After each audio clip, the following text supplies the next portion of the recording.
Welcome viewers. Today we will be discussing on the topic eukaryotic transcription. So what do we understand by the term transcription? Transcription basically is conversion of DNA into a single-stranded RNA. And the enzyme that carries on the conversion of DNA to RNA is called RNA polymerase. We all know that DNA is double-stranded in nature, but the RNA that gets transcribed from this double-stranded DNA is single-stranded in nature. Out of the entire stretch of double-stranded DNA, it comprises of certain genes. But inside any living system, there are only certain genes that participate in the process of transcription. Say for example, in case of bacteria, if there are 1000 genes present inside it, there will be expression of only 25% of genes at a time. It means there exists some sort of regulation that helps us transcribe only certain genes, whereas others remain silent. The part of the DNA that participates in transcription gets separation of the strands, and we will see the generation of transcription bubble. Let's have a look on how the genome is read. You can see here that by the process of transcription, the DNA is getting converted into RNA. And after that, there exists another process called translation, wherein this RNA transcript is translated into a stretch of amino acids or a polymer of amino acids. So this entire process, that is conversion of DNA to RNA and from RNA to a polymer of amino acids, that is proteins, is known as the central dogma of life. There exists the main essence of life. And herein we will learn that it is a one-way process. It means the DNA can be converted to RNA and RNA can be converted to protein. But there is no chance wherein the protein gets converted back to DNA. So you can see here that when the transcription proceeds, there exists two strands in the DNA, out of which only one strand participates in transcription at a time. The strand that participates in the process of transcription is called template strand or non-coding strand. On the other hand, the other strand or the complementary strand that is not participating in transcription is called as the coding strand, as because the sequence of the RNA is equal to the coding strand. Now you can see here that what is really happening during transcription.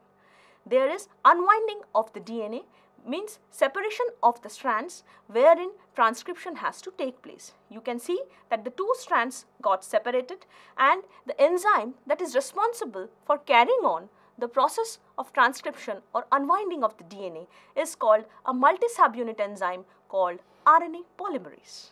In this picture, you can see here that how the unwinding of the DNA is taking place and rewinding of the DNA is also taking place in the backside of transcription. You can see here the formation of DNA-RNA hybrids and how NTPs are getting incorporated, leading to formation of RNA chains. Now, let's discuss about the RNA polymerase enzyme that is responsible for carrying on the process of transcription. In bacteria, we have got only one type of RNA polymerase which is responsible for conversion of DNA into mRNA, that is messenger RNA, transfer RNA and ribosomal RNA. Whereas in case of eukaryotes, we do have got three different sets of RNA polymerases, namely RNA polymerase 1, 2 and 3. You can see here that RNA polymerase 1 is responsible for transcribing 5.8S ribosomal RNA, 18S ribosomal RNA and 20S ribosomal RNA genes. On the other hand, RNA polymerase 2 is responsible for synthesizing all mRNA, which finally leads to the synthesis of proteins, and it also codes for certain small nuclear RNA genes. And RNA polymerase 3 is responsible for synthesis of tRNA genes, 5S rRNA genes and some small nuclear rRNA genes. You can see here that they are multi-subunit enzyme comprising of subunits, namely beta prime, beta, alpha and omega. And synonymous subunits are present in eukaryotic RNA polymerases as denoted as RNA polymerase A1, RNA polymerase B1 and RNA polymerase C1 genes. So, we have seen here that although they are different systems, but the subunits which are involved in carrying on the process of transcription are tremendously conserved. You can see here the three-dimensional structure of prokaryotic RNA polymerase and eukaryotic RNA polymerase. Here, the color indicates that the beta prime subunit is similar to RNA polymerase B, B2 subunit. On the other hand, beta subunit of prokaryotic RNA polymerase is similar to RNA polymerase B1 subunit. Color indicates the homogeneity between the subunits of prokaryotic and eukaryotic RNA polymerases. This is the picture of a prokaryotic RNA polymerase wherein you can see that beta and beta prime subunits are called as the crab's claw. They form the pincers through which the double-stranded DNA gets entry inside the RNA polymerase enzyme. It has got different channels, namely nucleotide entry channel, NT channel. Then it has got T channel called template channel. Then it has got RNA exit channel for exit of RNA. Here you can see that the different subunits of sigma 1.1 and sigma 3.1, sigma 4 are playing different roles to execute the successful execution of transcription process. Next, the transcription by RNA polymerase actually proceeds in a series of steps, namely initiation, elongation and termination. Initiation requires recognition of the site wherefrom transcription has to initiate, and that site is called as the promoter site. And this promoter RNA polymerase complex actually decides the site wherefrom the transcription is going to start. So, this complex formation leads to generation of a transcription bubble, and we all know that transcription proceeds in a direction 5' to 3'. It means the template strand should be 3' to 5'. It should be anti-parallel. Next, here you can see that how the initiation process takes place. Initially, RNA polymerase comes, it binds to the promoter sequence which is lying upstream of the transcription start site. After binding of RNA polymerase to the promoter, it leads to the formation of a closed promoter complex. Once RNA polymerase binds to the promoter, it leads to the melting of the DNA, and this is leading to the formation of an open promoter complex.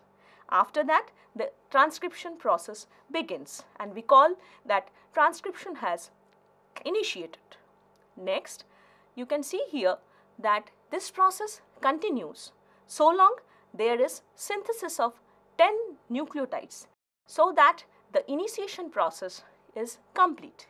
Now, the system enters the elongation phase. There is already synthesis of 10 nucleotides and the transcription requires further conformational changes in the polymerase so that it gets a tighter grip onto the template DNA. And you can see here that as the transcription bubble moves or RNA polymerase moves, there is unwinding of the DNA in the forward direction and rewinding of the DNA in the backward direction. This maintains the stability of the DNA as well as DNA-RNA hybrid. And this process continues till the termination appears or the termination region is acquired. You can see that there are certain special sequences which are present in case of prokaryotes that actually decide the site of transcription termination. In case of prokaryotes, as we all know that there exist two types of transcription terminators. One is called row independent, other is called row dependent. Next, we are actually getting into the details of transcription process in eukaryotes. As you can see here that compared to prokaryotes, the eukaryotes have a much greater flexibility in terms of their ability to modify protein production because they are of larger size, they are of more cellular complexity, and because of their multicellularity. The basic difference between prokaryotic and eukaryotic transcription is that in case of prokaryotes we don't have well-defined organelles, whereas in case of eukaryotes we have got well-defined organelles, namely nucleus, wherein the transcription process takes place. And herein you can see that after transcription, the transcript has to cross the nuclear barrier and reach the cytoplasm, wherein the next step, that is translation, is going to take place. So it has to undergo some post-transcriptional modifications, namely capping of the primary transcript, splicing of the primary transcript to remove the introns, and polyadenylation of the primary transcripts before it enters the cytoplasm. This type of post-transcriptional modification is absent in prokaryotes, as because in prokaryotes transcription and translation are coupled. So if we are coming to the factors which are needed for carrying on the transcription, apart from RNA polymerase, we need certain general transcription factors. They are called transcription factor 1, are responsible for promoting transcription executed by RNA polymerase 1. On the other hand, transcription factor 2 is responsible for executing transcription carried on by RNA pol 2, and similarly transcription factor 3 is responsible for carrying on transcription by RNA polymerase 3. So similar subunits which are present in prokaryotes is called the sigma subunit. Let's have a look that apart from this general transcription factors, if we look into the in vivo process of transcription in eukaryotes, we really need some other factors. These factors are mediator complex, second DNA binding regulatory proteins, and chromatin modifying enzymes, as because in eukaryotes the DNA is much more compact. So unwinding needs these types of additional factors. You can see here that RNA polymerase 2 core promoters are basically made up of 4 different sequence elements, and they are present in a span of 40 nucleotides. What are those 4 elements? Namely, these are transcription factor 2B recognition element, and they are named as BRE. Next is called the Tata element box or TBP or Tata box binding protein. You can see here. And third one is called initiator site, wherein transcription factor 2D is going to bind, and after the fourth one is downstream promoter elements. So these are the 4 elements which are required by RNA polymerase 2 core promoters. Now what are they doing? Basically, you can see here that apart from this we have got promoter proximal elements, upstream activator sequences, and enhancers. And in some cases wherein we want the suppression of the gene, we want the silencing of the gene, therein the elements involved are called silencers, boundary elements, or insulators. Next, RNA polymerase initially forms a pre-initiation complex with the general transcription factors. As I said, the first general transcription factor is called transcription factor 2D.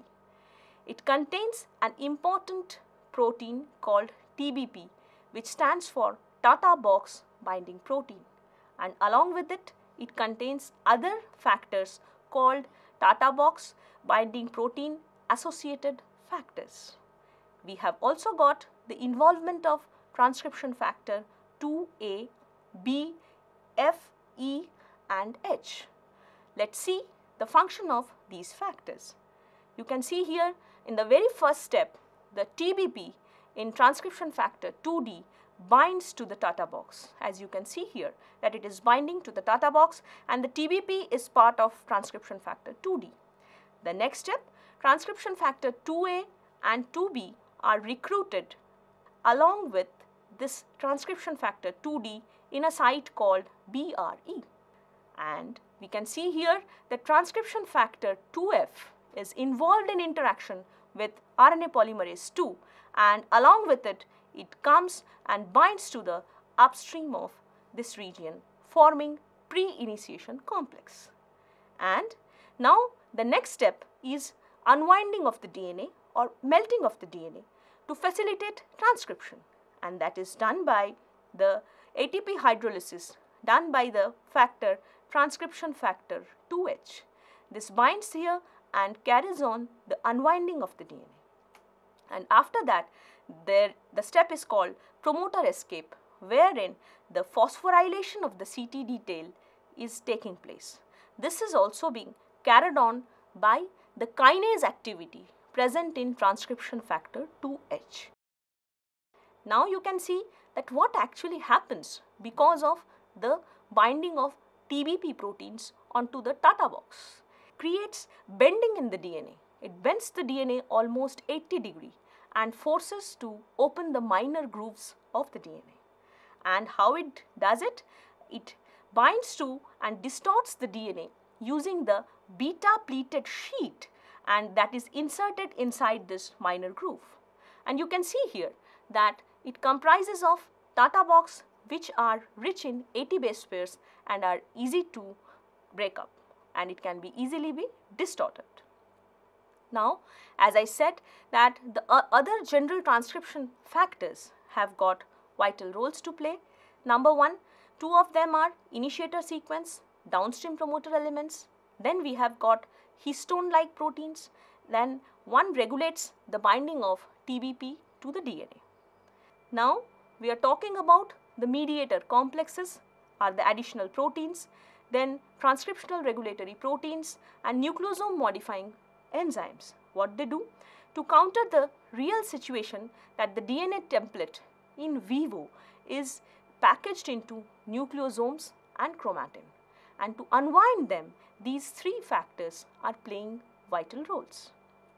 You can see here that how the mediators, chromatin remodelers are involved in carrying on the process of transcription. These mediators are actually making the binding of RNA polymerase and other transcription factors onto the promoter very smooth, so that it can carry on transcription at a faster rate. Now, we are coming to the process of elongation. During elongation, three post-transcriptional modifications are occurring simultaneously, namely capping of the DNA, splicing means removal of introns and addition of exons, and finally polyadenylation. Now you can see here that the elongation factors that stimulate elongation are called transcription factor 2S and HSP-T5. And RNA processing factors, how they are recruited?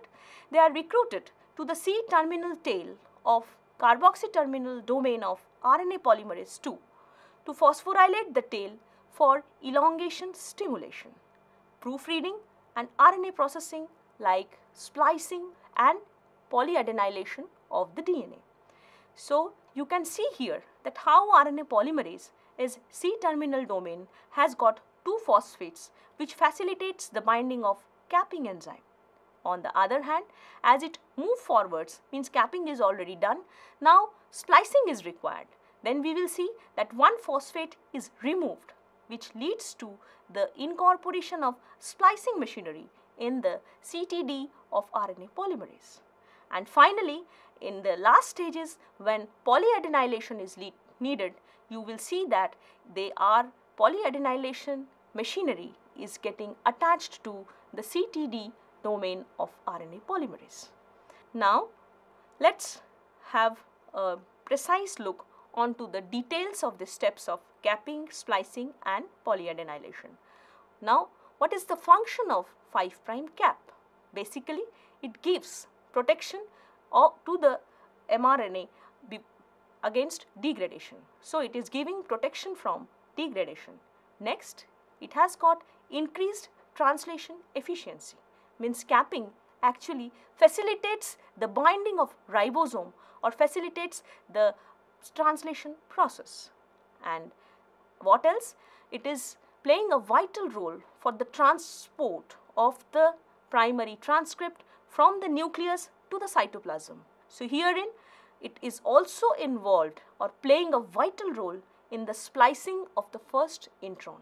So these are the main 4 functions of capping of the 5' of primary transcript in case of eukaryotes.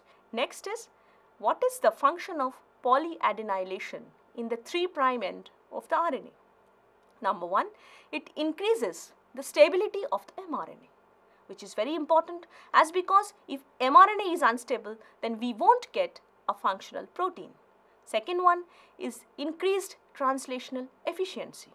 That polyadenylation speeds up the efficiency of translation, and it is also involved in the splicing of the last intron. Now, how this capping is taking place? The cap is basically a methylated guanine which is joined to the RNA transcript by a 5' linkage. This is the RNA transcript and this is the methylated guanine which is linked together, leading to release of a pyrophosphate molecule. Next is, you can see here that how splicing is done, that dephosphorylation of the serine 5 within the CTD tail leads to dissociation of the capping machinery, and further phosphorylation of the serine 2 is recruiting the splicing machinery. And what splicing machinery does? That it removes the introns and joins the exon together, leading to the formation of a mature mRNA transcript which is just suitable for the process of translation. Now, how 3' end polyadenylation occurs? It is leaded by that the CTD tail is involved in recruiting the polyadenylation enzymes. The transcribed polyA signal triggers the reaction. Number 1, it leads to the cleavage of the message. Next, addition of the polyA sequences and termination of transcription. So herein you can see that how these factors are working. This is cleavage and polyadenylation specificity factor and cleavage stimulation factors. These factors are binding to the RNA polymerase C subunit. As you can see that C-terminal domain is involved in binding of these factors and they are responsible for carrying on this poly-A polymerase. This poly-A polymerase is involved in addition of adenine residues.